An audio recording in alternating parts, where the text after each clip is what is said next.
Gracias por estar con nosotros. Y bueno, pues estamos en este formato continuo de transmisión que no se interrumpe desde las 6 de la mañana.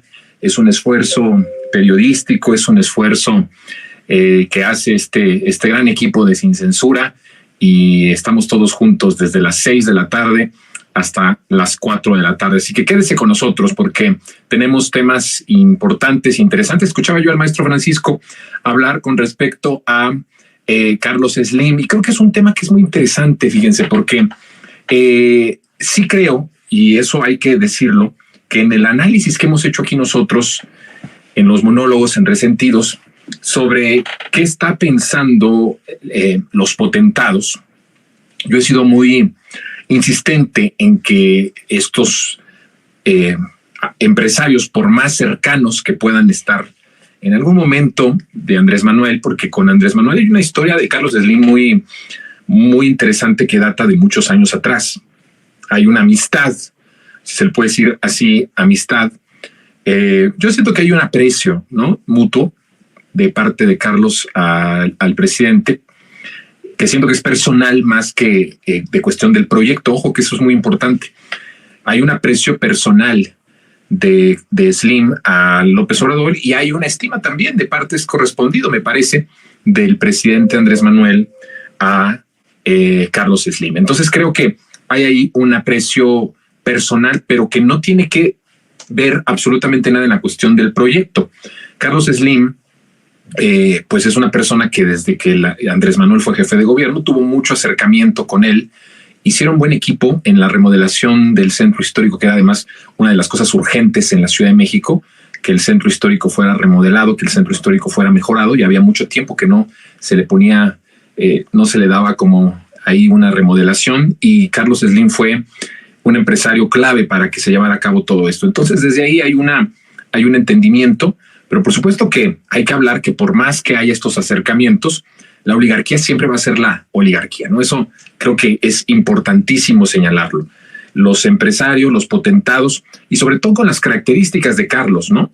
Con las características de un personaje beneficiado del neoliberalismo, beneficiado de la política salinista neoliberal y beneficiado de toda esta privatización de los espacios públicos, de las empresas públicas. Pues me parece que hay que tomarlo siempre con pinzas. Llama mucho la atención la conferencia de Carlos Slim, ¿no? Un empresario, un magnate. Eso no se ve muy continuamente, al menos en México. No es algo que se acostumbre, de que no solamente es el empresario más rico de nuestro país o el más rico de América Latina, sino está dentro de los empresarios más ricos del planeta. Entonces, el que haga este tipo de, pues digamos, de conferencias, y que sean conferencias tan duraderas, ¿no? Decía Francisco, de más de 3 horas, pues sí, más de 3 horas casi. Me parece que rompió el récord, ¿no?, de una de las más duraderas del presidente López Obrador, para darnos explicaciones que, pues, la verdad es que, con todo respeto, nadie le pidió, porque además entendemos muy bien de a quién representa Carlos Slim.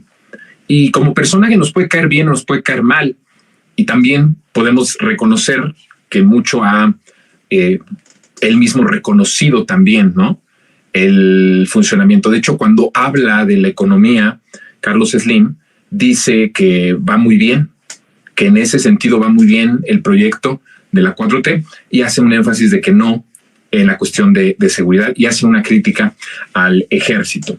Bueno, pues los potentados de nuestro país son este tipo de personajes que yo les había comentado en monólogos atrás, que habían estado un poco, pues, neutros en este sentido, en tomar alguna postura golpista o en apoyar alguna postura de lo que yo llamo las otras cabezas de el sistema salinista neoliberal. Se habían mantenido o se han mantenido en cierto sentido al margen de muchas cosas, porque hay una estabilidad por parte de sus empresas, y eso es algo que los beneficia, independientemente de que nunca van a militar en un proceso de transformación como el que se está llevando a cabo, y tampoco van nunca a apoyar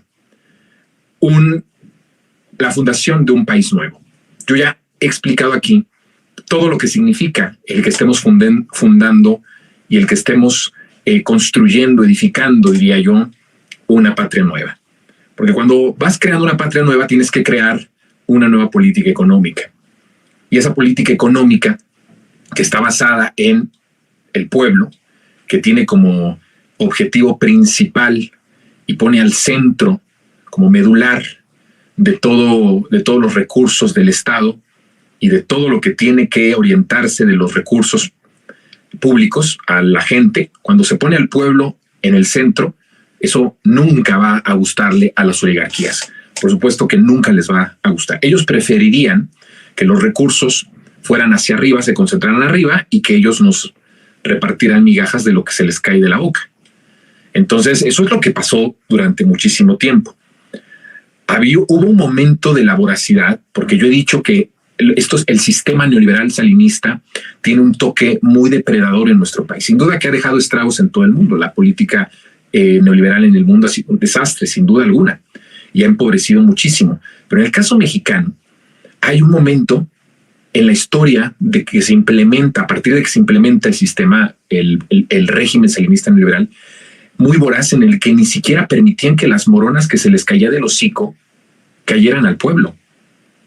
Mientras en otros espacios, en otros países, aunque se crearon grandes desigualdades, había por lo menos una clase media un poco fortalecida a comparación de nuestro país.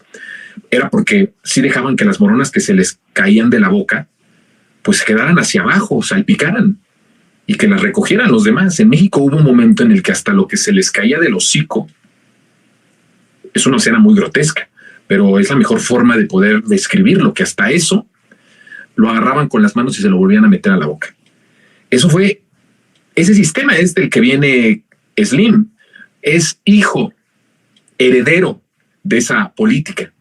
Por eso cuando habla con sus reservas de ciertas cosas del proyecto, pues es entendible y hasta justificable, porque por supuesto que es justificable cuando hay un proyecto nuevo. Entonces hablaba yo que este sistema que se está creando de la nueva política económica, una fundación de una patria nueva, que pone al centro de la economía al pueblo, a los pobres, o sea, al pueblo, a los pobres, es algo en donde no van jamás a militar ningún empresario.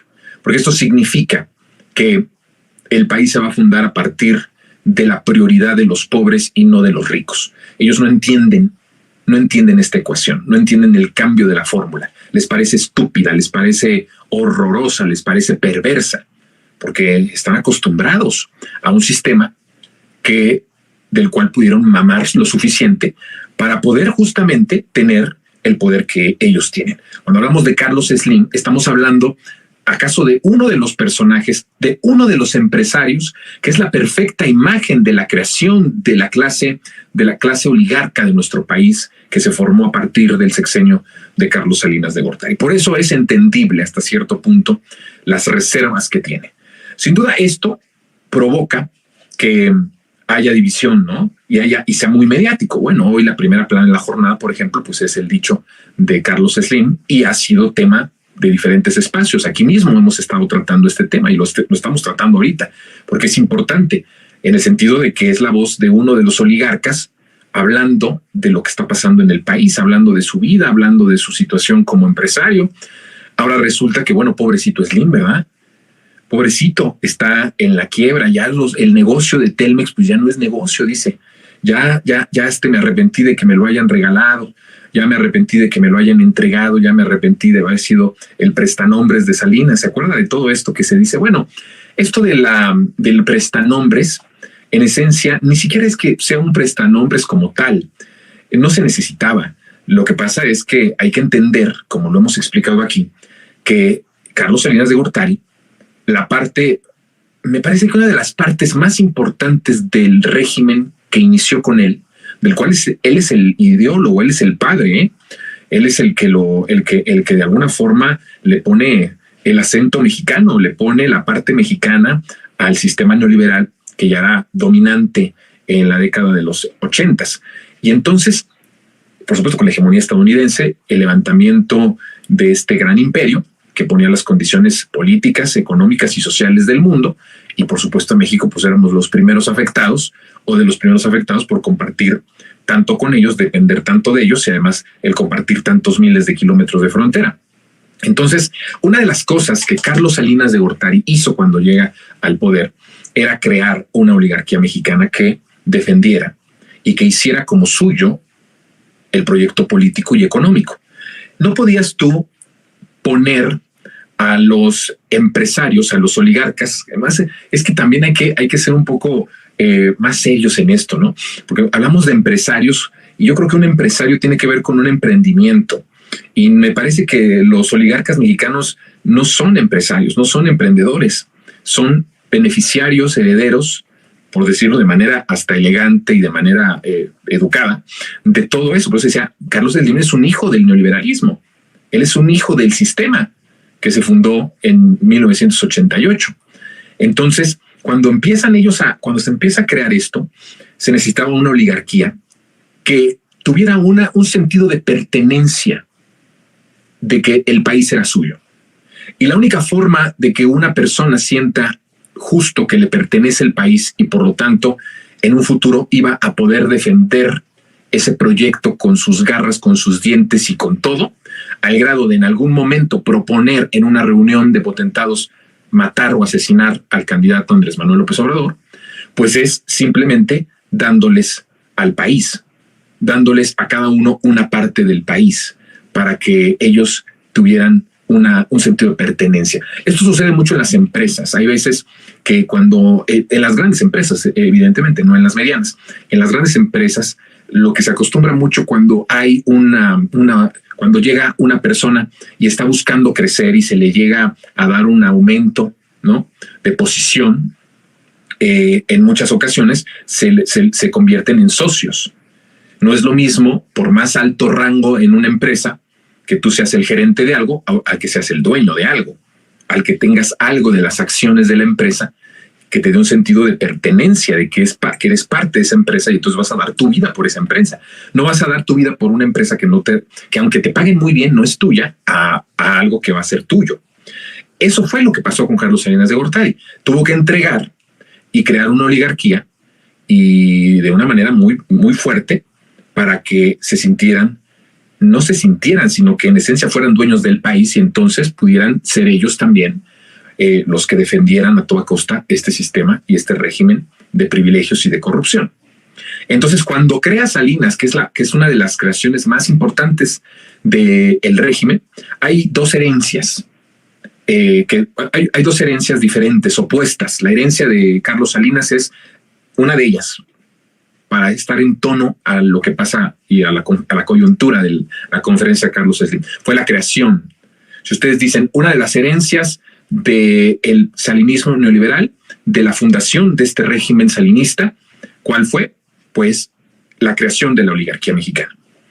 ¿Cuál es la herencia de López Obrador? Una de las muchas herencias que va a tono, que contrasta, que es completamente lo opuesto a la herencia salinista o de Carlos Salinas en la década de los 80s, a finales de la década de los 80s, pues tiene que ver con la creación de una nueva economía que ponga en el centro al pueblo y a los más pobres. Entonces ustedes están viendo que hay extremos, o sea, son extremos, es tan extremo que evidentemente la diferencia es abismal y es pues llamativa y no se puede ignorar. Entonces, justamente, Carlos Slim es parte de esta herencia, de esta formación, de esta oligarquía, que en algún momento de la forma tan rapaz, de esa rapacidad que ellos representaban, les digo, había momentos en los que no dejaron caer ni las migajas. Esto fue una cosa impresionante. ¿Saben por qué? Porque muchos de estas personas eran unos pobres diablos, verdaderamente. Y la verdad es que cuando este sistema, este régimen salinista neoliberal les entrega todo lo que les entregó, porque no solamente entrega empresas, no solamente entrega ferrocarriles, no solamente entrega teléfonos, televisoras, periódicos, no solo entrega bancos, no solo entrega todo eso. No solamente es esta parte, ¿no? les digo, también les entrega después contratos, después presupuesto, después corrupción, después desvíos, después las obras y empiezan a crear un mecanismo, ¿no? Entonces, lo que caracteriza a nuestra oligarquía es que literalmente muchos de ellos vinieron de ser unos pobres diablos a ser unos magnates y aparecer en la lista de los más ricos de la revista Forbes. Y eso significaba que pues la rapacidad era bastante. No es lo mismo una oligarquía, que podemos hablar de muchas oligarquías en muchas partes del mundo que estaban acostumbrados al lujo, estaban acostumbrados a los privilegios, a una que viene de ser un pobre diablo a ser un mediocre empresario, a tener una cantidad de millones y millones de dólares que se convirtieron en miles de millones de dólares al paso de cada año de ese régimen que inició en el 88. Entonces, por eso también se entiende un poco que el nivel tan rapaz de estas personas que no tenían nada y ahora tenían todo, y que además eran dueños, porque de eso se trataba, que la oligarquía mexicana, al crearse, pudieran ellos sentirse dueños del país y se repartieran y decidieran el destino social, político, económico del país, pues entonces se vieron muy alto, de tal forma que en algún momento dijeron, bueno, pues ¿para qué voy a dejar caer las moronas? Esas también me las como, ¿no? Por eso es que se crea una desigualdad tan grande.